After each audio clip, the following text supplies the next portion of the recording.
The Tim Heale Podcasts. Ordinary people's extraordinary stories. Welcome to the Tim Heale Podcast. In this episode, I'm going to have a chat with Christine. So, Christine, if you can tell me when and where you were born, and then if you could describe what it was like where you grew up, the schools you went to, and the education that you received. Good morning, Tim. Thank you for having me. I appreciate it. So Welcome. Thank you. So I was born in 1965. Great year for cars. In a town called Allentown, Pennsylvania, which is about 40 minutes northwest of Philadelphia. I was also close to New Jersey, so we would. Oh yes, Jersey Shores. Don't go to New Jersey. You're a little off on your accent there, but that's okay. I won't hold it against you. Well, that's my best Archie bunker. Do you want me to try my English accent? Don't go to New Jersey. All right, love. Can we get on with it now, please? Yeah. Okay. I'm teasing, honey. I'm teasing. So childhood. Allentown, Pennsylvania. Actually grew up in a littler town called Fountain Hill, which was just a small town. I don't remember a lot of my childhood, bits and pieces here and there. Elementary school was, I remember nap times. I remember the little boy I had a crush on in kindergarten, first grade. Let's see. And then, So what was he like? he was brown eyes, brown hairs, and just cute as all get up. He really was. He was just cute. I had the biggest crush on him. I remember his first name was Bobby. That's what everybody called him. He was called Bobby. So what was the street like where you lived? What was your house like? Fountain Hill was awesome. I love that house. It was your typical North row home. There was a detached garage that Dad did his mechanics and did his shopping and all that side stuff that dads do. I can remember going up the back stairs, and there was a huge porch that my fondest memory was when we had thunderstorms. Dad would take me out on the porch and we would watch the lightning and hear the thunder. And that was my quiet time with my father. Those were precious moments for me. I love spending time with him there. So quiet time with thunder. Yes. Right? Well, it has traveled with me throughout my life, because anytime we have thunderstorms, no matter where I am, I have got to open a door and go out there and be with nature and be in that moment that I would be with my dad. They were that special to me that I loved. I'd sit on his lap as a little girl, 5 and 6 years old, and he'd have his arms around me, and I'd be sitting on just the one leg, and he was my world back then as a 5-year-old. And we would just watch the storm, and it was beautiful. It was beautiful. So what was your first school like? Well, like I said, elementary school was, I don't remember a whole lot of it. I do remember that they were building another school, which was what they called back then an open concept school, which means there was no walls, no rooms. And they ended up tearing down the old school. I have no idea why. The open concept school was, I liked it. I remember being able to see all the other classes, all the other students. Basically, they were separated by partitions. Elementary school was good. And then that kind of went into middle school. Middle school was, go ahead. So just looking at that elementary school then, so if it was, I guess if it was open plan and they just had glass partitions. They weren't glass, they were cloth. Cloth. Mm-hmm. So, yeah. So didn't the noise just put you off of trying to actually hear a teacher or anything like that? Well, It sounds like a nightmare. because it was a new concept and because the students were going in there, I think we just knew to keep our noise level down. There would definitely get moments where things would get loud, or children would get excited, as we do as children, Yeah. and we just knew that you needed to keep it to a low rumble, so to speak. But cafeteria, when it was time for lunch, all hell broke loose. I mean, and it was funny. I remember it being downstairs, and almost there seemed like there was access to the outside, and then you could go to the playgrounds. It was almost like an underground garage, but like lower level, if you know what I mean, if you understand. So yeah, between the echo and the walls and the concrete, yeah, cafeteria got quite loud, quite loud.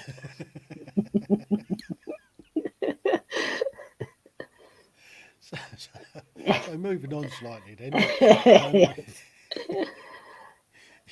You're moving up then. So moving out of elementary Okay. to middle school. What was that like? Middle Was that in the same school, town? no, no. We had moved by then. I think it was fifth grade. Fifth grade is when we moved from Allentown or Fountain Hill to another little town of southern Lehigh, Coopersburg, that type of area, farm country, a little bit of Amish still mixed in there. It wasn't quite central Pennsylvania where the Amish really were, Lancaster area, but we still had those farm towns. Middle school was Hopewell Elementary. I'll never forget it. I don't even know if it's still there. I haven't been there in many, many years. I liked that school. That was fifth grade. And then sixth, seventh, and eighth was Southern Lehigh. That was middle school and high school.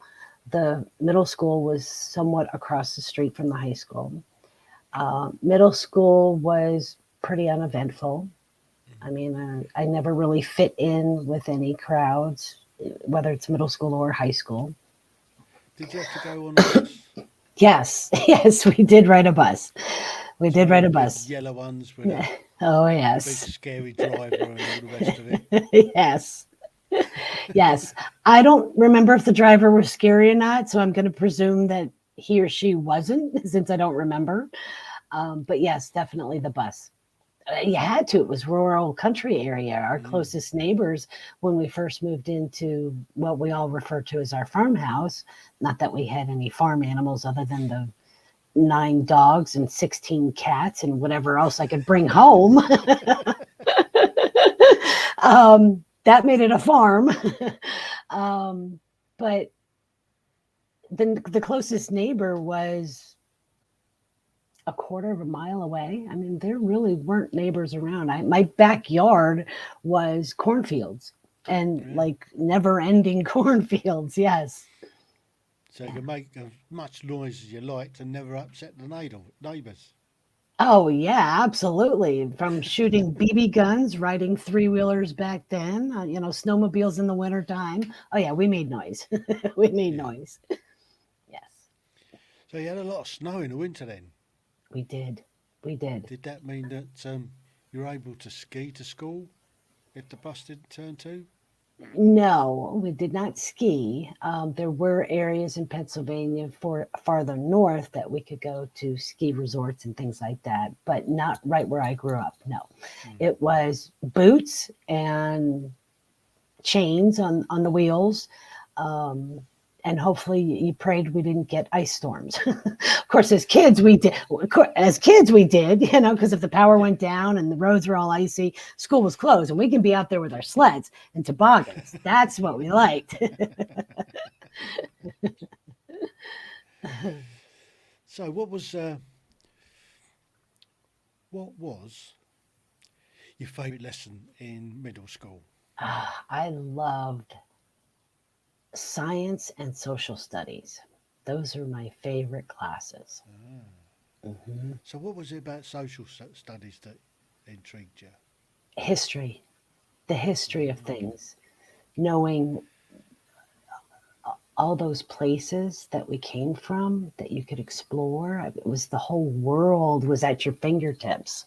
I loved it. I loved it. I love learning. So even at 57, I still love learning. So what period of history Ooh. captured you? I think back then it was that Civil War era, that because that made me go, why are we fighting each other? We're supposed to be together. Why are we fighting? What Yeah, brought 'cause this that was about? after you fought us, wasn't it? Yes. Yes. Yes. I guess you're regretting having your independence now, are you? Well, are we going to talk politics? Because I really don't want to talk politics. No, Because we'll steer this clear of that. this country is so messed up right now, Tim. You guys over there have got to be going, what are they doing?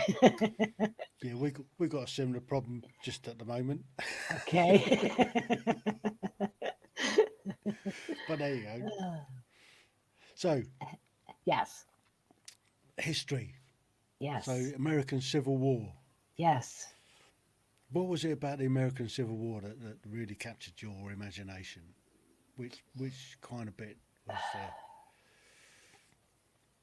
I don't know if there was any one thing, and I don't want to get into the politics of things, but we have to know history so that we don't repeat history.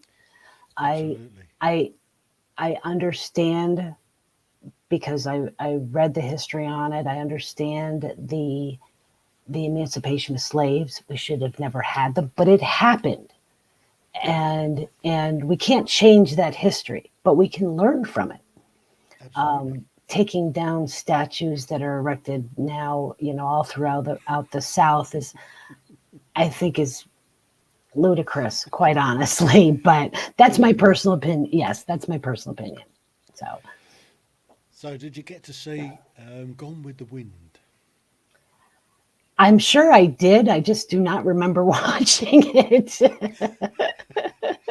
It's just one of those. It's probably because you was asleep through most of it, because it's a 4-hour film. I know. Yeah. I, I thought it was a Western, and I took my right. girlfriend to see it. I thought it was a cowboy film. And Well, I did watch a 4 lot of hours John. later, I did watch a lot of John Wayne and Clint Eastwood movies growing up. So I think we yeah, all did. yes, yes, So, crossing the street then to yes. junior high or high school, To high school, yes. what was that like? High school sucked. Excuse my French. Sorry. Oh, good. Huh? Yeah, yeah, yeah.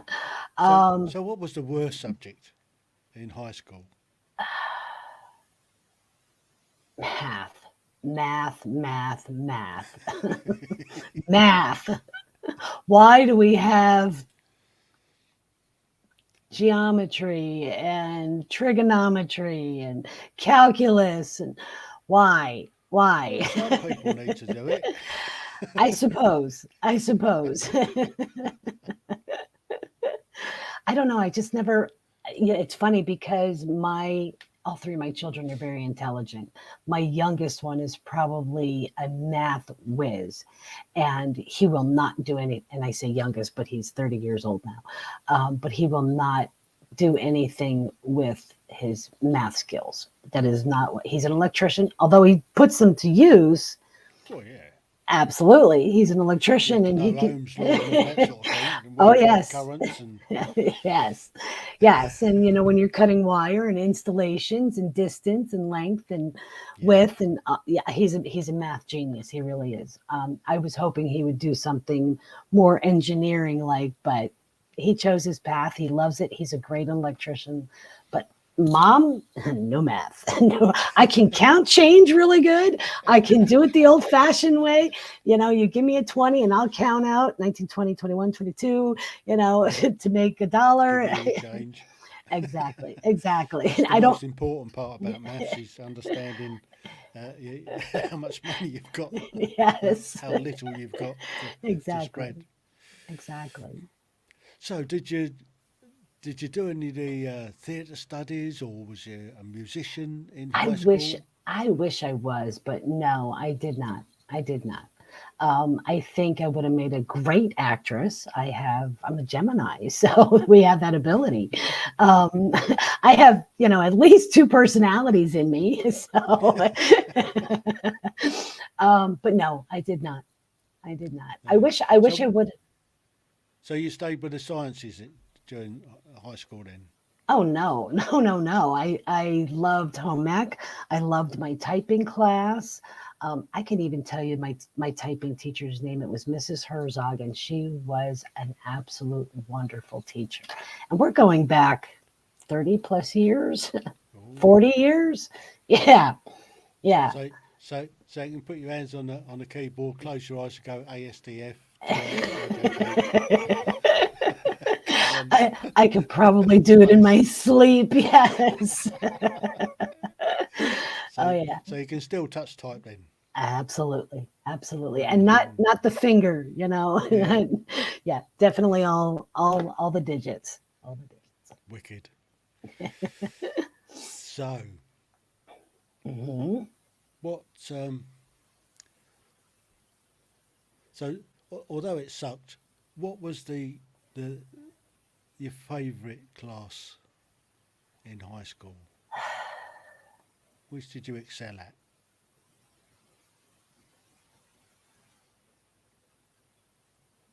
Detention. I'm sorry. That's not no. That I was a really good student. I because of some of the home issues that were going on and being the eldest child, I always had to excel. I always had to try and get the best Had to lead the grades. way. Absolutely, absolutely. I don't think I had. Again, it would go back to geography, social studies, the history. Um, I did take home ec classes. I did take a um, uh, woodworking. I actually made a 3-tier plaint stand that I gave to my mom and had for many years thereafter. That's how good it was.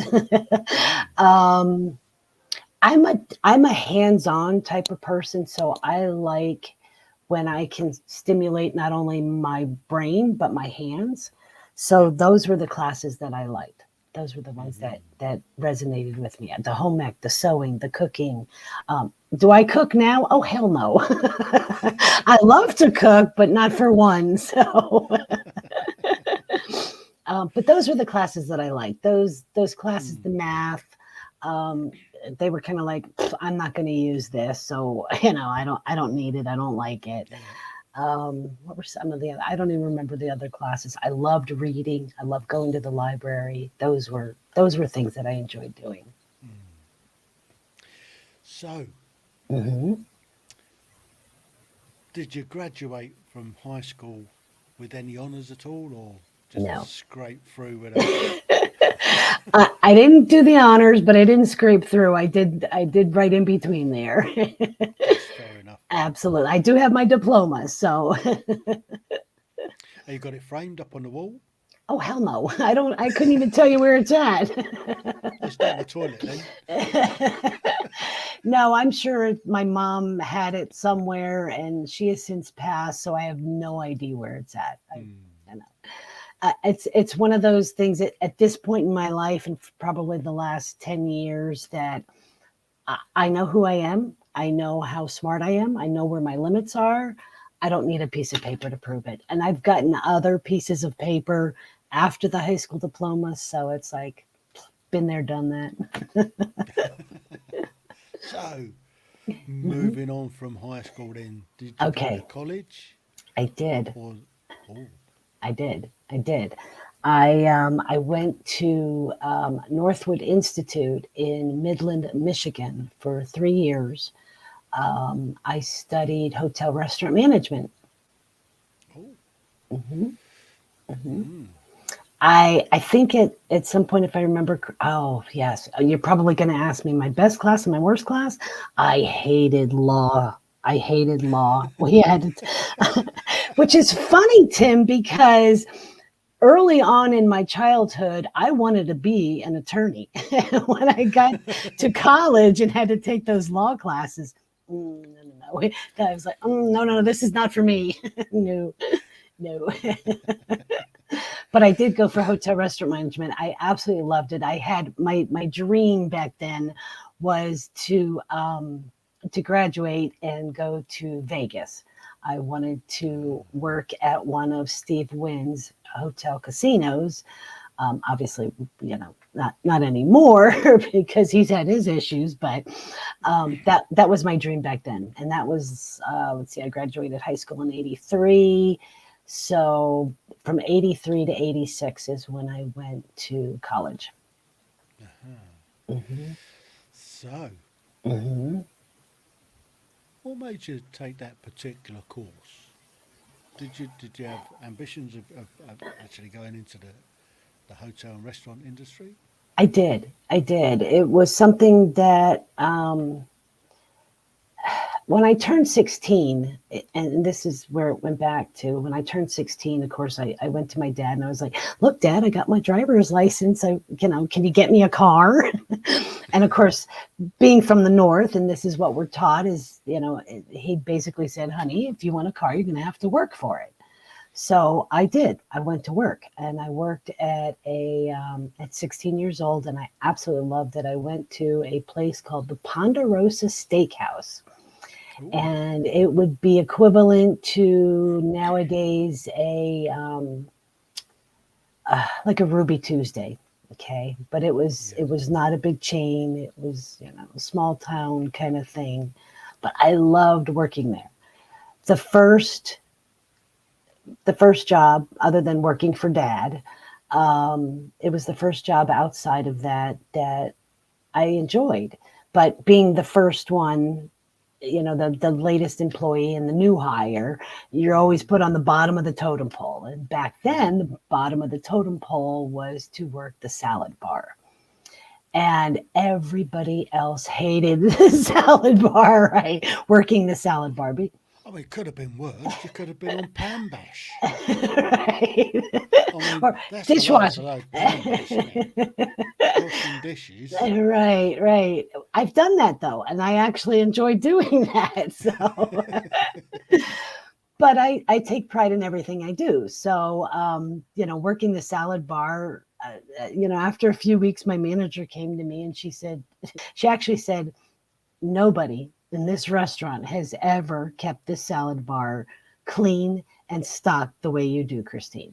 And of course, that was my cue to go, great, put me on the floor. And she's like, I don't want to lose you at the salad bar. And I was like, okay, so if you bring in somebody else, I'll train them how to do the salad bar. And if I train them to do the salad bar as well as I do, can I be a waitress on the floor?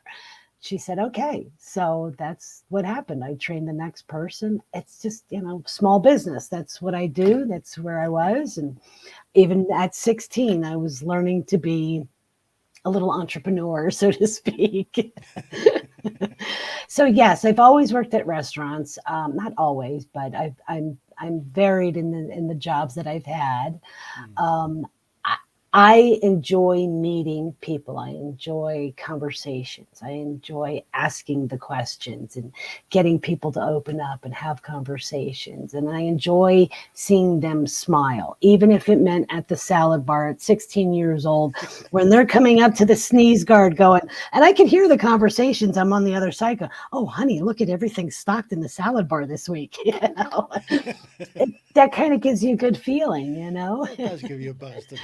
Yeah. So, Mm-hmm. you did that through your high school.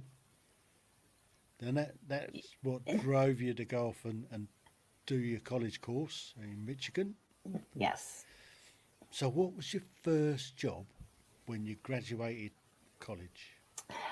Well, you presume I graduated, but I didn't. Oh, no, you didn't drop out flat. when you flung it. No, I didn't. I didn't. I didn't flunk and I didn't drop out. Well, I somewhat dropped out, but what had happened was during my third year, I actually met my first husband. And throughout that time, he was in Pennsylvania. He worked for my father.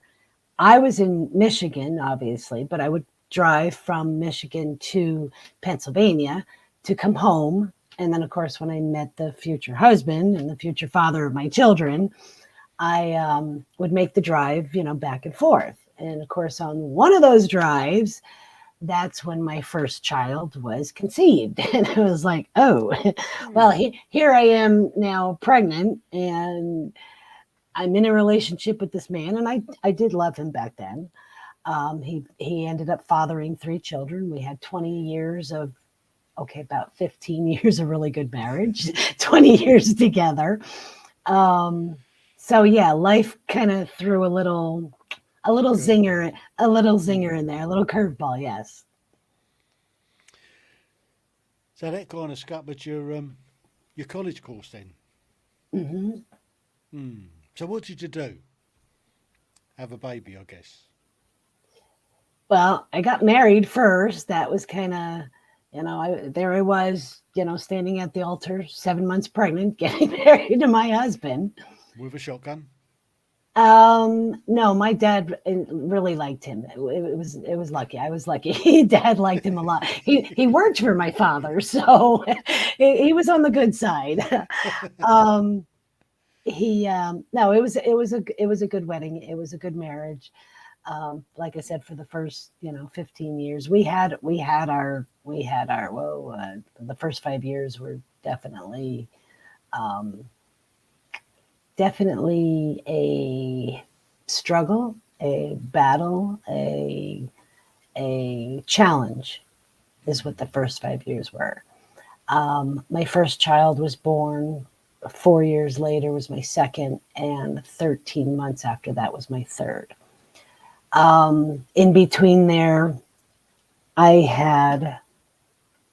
obviously I was 7 months pregnant when I got married, so it's not like I could work. Although I always worked, I always found something to do. I think that's when I think it was after my first child. I did go back to work after the first one was born. The first 5 years of our marriage was not pretty by any sense. That's when, now this is the 80s. So my first child was born in 87. So cocaine was huge back then. And unfortunately, we got into that scene. So through the first 5 years and through all 3 of my children, I was addicted to cocaine. So it was not a pretty time. It was not a good start to a marriage, is it? No. So what did you do to break that cycle? Well, I didn't, because the cocaine habit got so bad. Family saw it, they knew it, they suspected. So what happened was I was actually in the hospital delivering my third child. I mean, actually going through on the table, legs in the stirrups, head is crowning. And my OBGYN came in and said, Christine, I understand we have a drug problem. And of course I'm going, yes, as I'm pushing. So, I mean, it was probably the worst day of my life, but the best day of my life when I look back on it. Well, one of the best days of my life.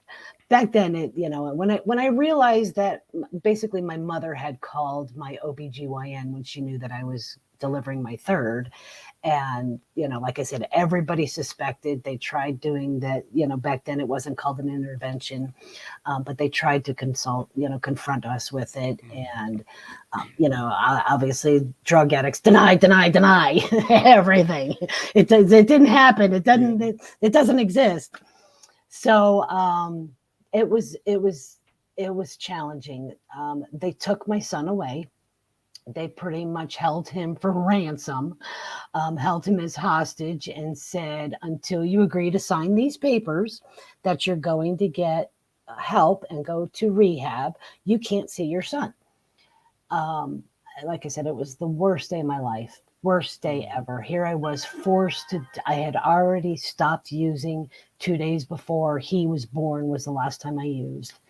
Now, granted, it's only 2 days, but, and I know remember, I had gone through my first child. I was addicted to cocaine. My second child, I was still addicted to cocaine. My middle child ended up having health issues at 9 months old. I mean, all that still didn't stop us from, and all the other things that I could tell you in between there. So it was the best thing, but I didn't realize it at the time. So I agreed. I signed the papers. His father, my then husband, couldn't see him. I mean, it was tough for us. But it was a wake up call. It was, divine intervention coming in and saying, okay, you need help. So what happened was my mom and dad were actually living in Florida while I was in Pennsylvania. She made the trip to come up.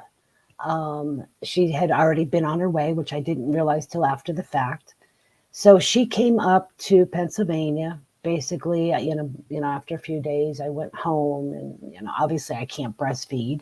Now I have DCF coming in, Department of Children and Families, coming in daily to check on all three of the children, all three of the living, or all of the living situation to make sure. Now, one of the things is, as much as I was a derelict mother and a really bad mom and addicted to cocaine, I never abused the kids, and I never sacrificed any of their wants and needs. Okay. I always made sure they had fresh food. We didn't eat, but they always ate. They always had food. They always had formula. They had diaper changes. They had diapers. They had baths. I took care of those kids. That they may tell you different someday. I don't know, but I know what I did. So mom came up, and within a few days, we were kind of packing things up, and she shipped us off to Florida. We went down to Florida. She took care of a brand new newborn baby, plus a 13-month-old, plus a 4-year-old, while I did my outpatient rehab for 30 days. And it was tough. It was tough, but I got clean. The kids didn't suffer too much, other than, like I said, some things, that my daughter had gone through. But it was, like I said, it was, as much as it was the worst day in my life, because obviously you never want to admit it, certainly when you're giving birth, that, yeah, there's a problem, but it turned out to be the best day. It was one of those that, looking back on it, I can say, and I have, that thank you, Mom, for being strong and being tough and doing the right thing when I needed it. So did you manage to stay clean after? For a while. For a while. You obviously sort of slipped back into old ways. When you go through NA or NA, one of the things I was taught that you only trade one addiction for another. So the then husband and I and the 3 kids, we had been doing very well. We got back together.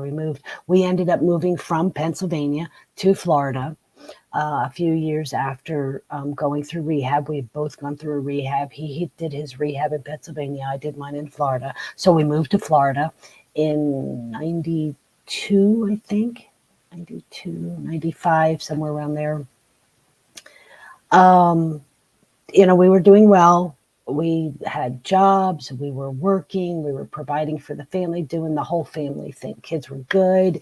It was a great little town when they were little. There was no way for them to get into trouble with, anything that was happening up north, because the town was changing up there. We were staying clean and sober. We didn't even celebrate. I mean, we had no intention of trading our addictions, although we didn't know what our addictions were, and I certainly didn't know what my addiction was. I think I turned to work. I think I became a workaholic instead of a drug addict. So we did for about 10 years. We stayed clean, maybe 15, 12, 15, somewhere around there, and then a New Year's hit, and New Year's Eve. And I think that was my turning point. And it was one of those, let's just have a glass of champagne. We've been sober for 10, 12 years. We've been good. We've been doing great. Excuse me. And that was the wrong attitude. It got worse from there, little by little. One of the things you're taught also in NA and AA is, how's the saying go? One drink is never enough. I'm sorry, one is too many. 1,000 is never enough. If you're an alcoholic or any type of drug addict, that's our saying. Okay, because it was like we had, from me, and I should say I, not we. It was like I had not stopped for those 10, 12 years. All I did was I traded my cocaine addiction to alcohol, and it didn't stop. It went from that one night, New Year's Eve, drinking one glass of champagne to the, picking up a bottle a week or so later of, I don't know, I was never a beer drinker. So, who knows what it could have been. And from there, it progressed quickly into rum. And then at some point, I Jägermeister, which is, I do not recommend that to any. I know, right? But this is how you know you're a full. Medicine, isn't it? Yes. This is how you know you're a full-blown alcoholic. When you can drink Jaeger straight from the bottle or in a little shot glass, you're done. You're an alcoholic. So, yes, my name is Christine. I'm an alcoholic. And from there, it put a big toll on our relationship. The kids were getting older. We were drinking more. As I said, it was like we never stopped. We picked up right where we had left off from 10 years, 12 years earlier. It was not pretty. Not pretty. And that's when it all started going Pete on, was it? Mm-hmm. Yes. And we were doing quite well. We had moved the kids into a bigger house.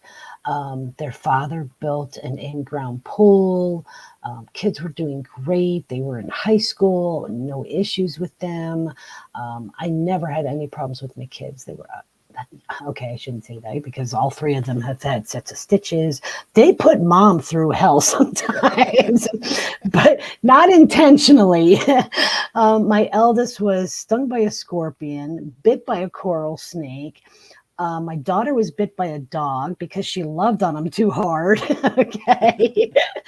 My youngest one has had, in preschool, he had 2 sets of stitches.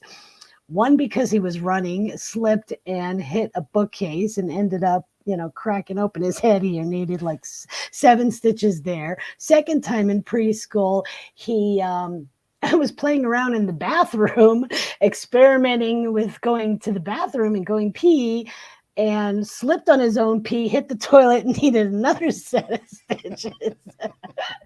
So yes, they've definitely, when grandparents tell their children, I hope your children are just like you. Yeah, my mom got her wish because my kids put me through hell and back. They've been. Yeah, my eldest would jump off the roof onto the trampoline. I mean, he's a little daredevil. He still does it today as far as daredevil stuff. So, yeah. What was the question? Because they were a handful, but they were really good kids. Really good kids. I mean, they were great. So yes, they were doing very well. We had done well with our own lives and our own businesses and things that we were involved with. We had, I wouldn't say disposable income, but we were doing all right. We were doing okay. So when did it all come crashing down then?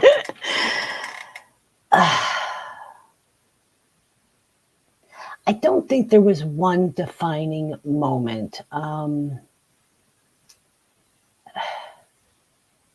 I think as normal couples do after so many years, like I said, the kids were in high school, they were doing fine, they were okay, they were taken care of. We had taught our children to, same thing my father taught me, if you want nice things, you have to work for it. If you want this, get a job. My eldest was always very entrepreneurial. My other two were right behind him. They knew the good morals that we wanted to instill. And it got to a point where that husband and I think we just grew apart. I will never take this away from him. He is an excellent father.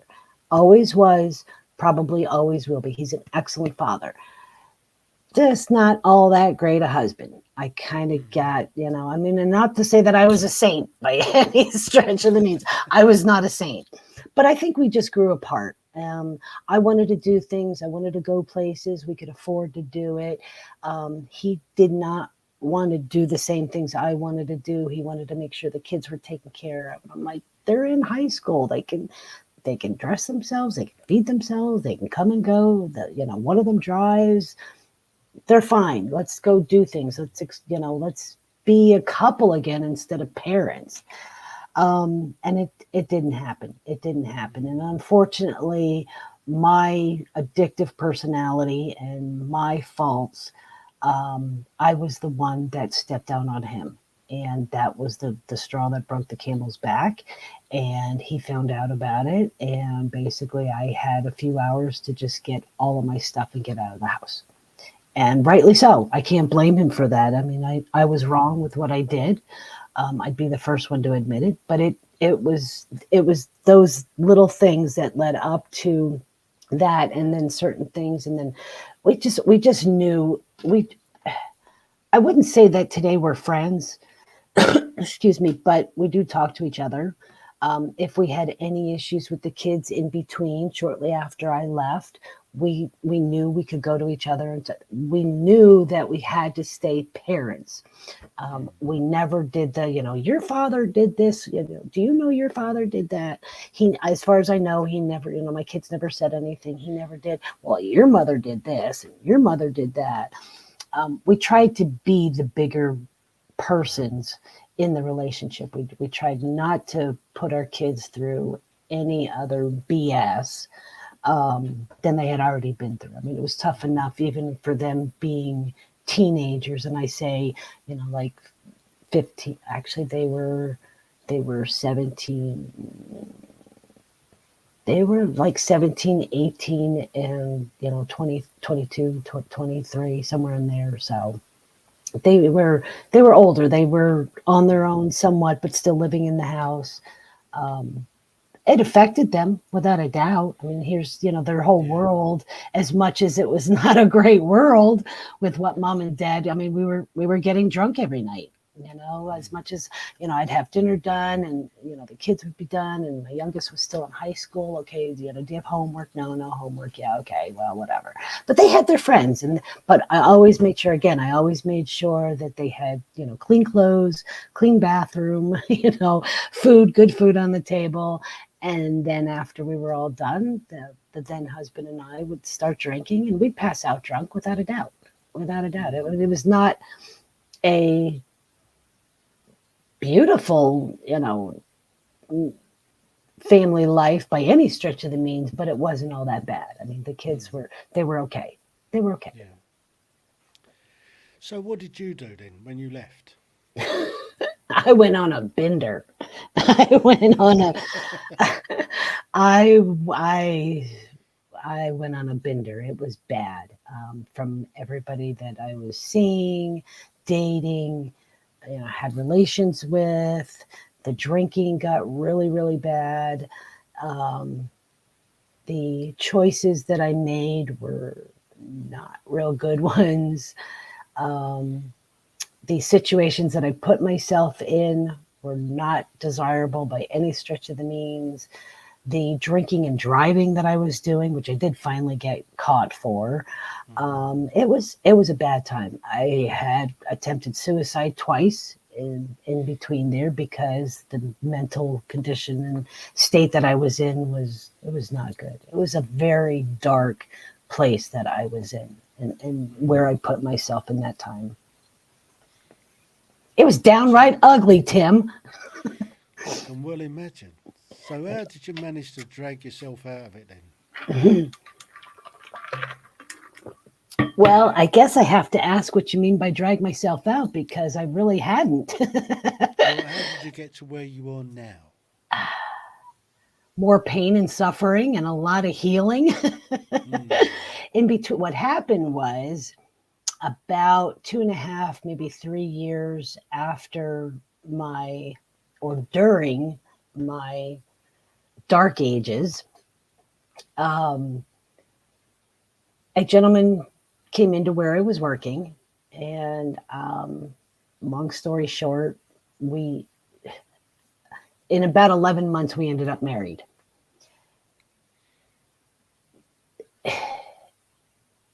It was great till it wasn't. And when I say it wasn't, he was not only narcissistic, psychotic, but he was an abuser. And when I say an abuser, I mean every sense of the word. Physical, emotional, mental, verbal, sexual, psychological. He was an abuser. He a control freak, a narcissist. He was bad. It was bad. Obviously, it doesn't start out, abusive. It starts out with, or the physical abuse. It starts out with the little subtleties that when you think you're in love, and I was, when you're in love, you go, okay, well, maybe you just had a bad day at work. You try and make excuses. It was rough. It was a rough 6.5 years. And it's only been, so I met him in 2012. We were married in 2013. The divorce was finalized. I kicked him out in 2018. The divorce was finalized in May of 2020. During COVID, it was bad. The court systems back then it was bad. So it's actually, my healing process actually only really started maybe a year ago.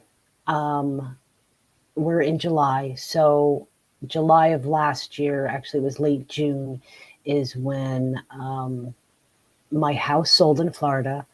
And I thought, my kids are grown. They're okay. They're on their own. I don't have to stay here. Where do I want to go? That's why I moved to Tennessee. So really, my healing actually really started about a year ago, and really concentrated on that healing about 7-8 months ago. So it's only been within these less than a year that you see this wonderful, beautiful lady in front of you. Well, I wish you every success to stay on the straight and narrow. Well, thank you. I do appreciate that. That's my goal. That is my goal. Absolutely. Because you know what? This side of truly being healed and sober is so much better than what I ever thought possible. So much better. And that's something you have to remind yourself every day when you get out of bed, or you wake up in the morning. Yes. Instead of going on autopilot, yes, take that moment to be grateful for what you have, and that you did wake up. Yes. Yeah, and if if you get to a stage where, God, I need a drink, well, just give yourself a slap. Well, what are you doing? You don't drink. It's like smoking. Yes. Smoke. Well, it's funny. I went through AA and NA way back, and when my son, my eldest one, he kind of had his little dip, and he ended up having to go to AA, and we were in AA together several years ago. I was reminded of think the thought through. No matter what it is you're thinking at the moment, think the thought through. Now, whether it's related to my alcoholism or anything else in life that I'm dealing with, think it through. I mean, there are so many lessons in AA that I wish everyone knew, because it would make the world such a better place. As simple as think the thought through. If you think you want to commit suicide, think that thought through. If you think you want to date this girl or guy, think the thought through. You think you want to change a job, think the thought through. Where is it going to get you? What are the possibilities of where it could take you? Think the thought through. I mean, it's just, it's something we should all know. We have a similar saying. It's step back and have a condor moment. And the condor moment is... It was a TV advert for a cigar or something like that years ago, but it was take that condor moment. It's just step back, look at the situation, Yes. and then appraise it and make the right decision. Yes. I mean, that's something that we learn in the military. That's where that came from, is take that condor moment to look at the situation you're in, make a plan and go forward. Yes. Well, Yeah. you have had a bit of a mauling. You think? Yeah. You know what? It's made me. I get asked this all the time if I have any regrets about things that have happened in my life. From I mean, the physical abuse was bad. Everything from clumps of hair pulled out. I had a broken wrist from a rubber mallet, 3 cracked ribs, gunshot wound to the head. The physical, they heal, okay? Yeah. But I as I stated, I'm asked, do I have any regrets about my life and things that I've done and places I've put myself into and the people I've married and the situations that I don't, because it has made me appreciate and love this true life, one life that we have. It has made me this woman that I am today, so that I can share with other people that, as much as it may be a bad situation, find the best with it. Make the best of it. There's a lesson to be learned in there. And sometimes, with the Kundal moment, or just find that lesson and learn from it. Take that step back. You're right. Take that step back. Yeah. Be proactive instead of reactive. So no, I have no regrets. I love my life. I really do. I love my life. I've got a great dog, 2 wonderful cats, 3 beautiful children, 2 absolutely beautiful granddaughters. So life is pretty good. Life is it's pretty good on this side. So where do you see yourself going from now then? Oh, honey, I got plans. So are you go into the hotel and restaurant industry? No. Go to college, get that degree. Honey, I got a degree in life, I think, and this from the School of Hard Knocks. I know that school. You're right. No, I think I was given a gift. I had spent almost a year in the hospital and died on the table twice. I met my archangel Michael, and he whispered in my ear, and I have been given this beautiful. I should have been dead so many times, Tid. It's not even funny. I've tried to commit suicide 4 times, survived all, them. Can I give you a bit of advice on that? Please. Don't do it again because you know you're good at it. Exactly. It's funny because I actually say, did I fail or did I succeed at committing suicide? And which one? No, you failed at it. I did, didn't I? That's my rubbish at it, thoughts. don't do it. Right. So there's a reason I'm here, and I didn't know this up until about 6 months ago. My reason is that I am now an advocate for women against abuse and domestic violence. I have to. That has to. I have to. It's my mission. It's what I'm guided to do. It's my path in life now. I have to make sure that other women are aware of the signs, that there are options. I am a coach for it. I do coach, women of abuse. I try to help as many women as I possibly can to not be in the situation that I got in. And if they are, there are options. We can get out. We can do better. We can change this. And the second part of that is that we have to teach our children. We have to teach them. We have to break this cycle. We have to teach our girls and our boys how to, and it really comes down to communication. And it's not just with here, it's here. And body language. And, we have to teach that. We have to teach our children and today's society that this is unacceptable, So my mission is that I will speak this word and speak this mission for as long as I possibly can, and to get to as many people as I possibly can. So how can somebody get in touch with you if they're going down that sort of path? Thank you. The best way is where I concentrate right now is in Facebook. So it would be facebook.com/SASSI Coach Christine. And that is SASSI. And SASSI stands for strong, assertive, smart, sexy, and independent.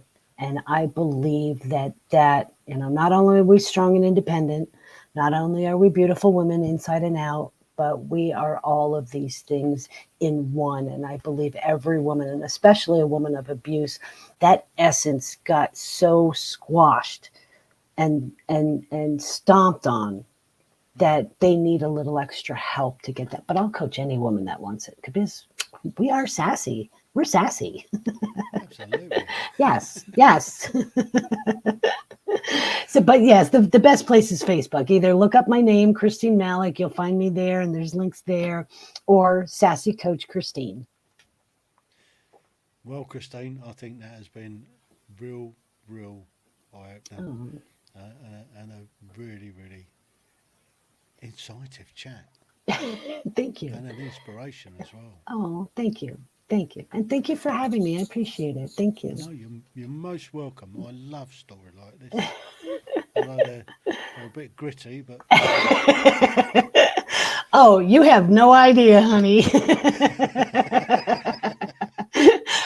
Part 2 of my life will be writing this all down in a book, which I'm working on. So Fantastic. The Tim Heale Podcasts. Ordinary people's extraordinary stories.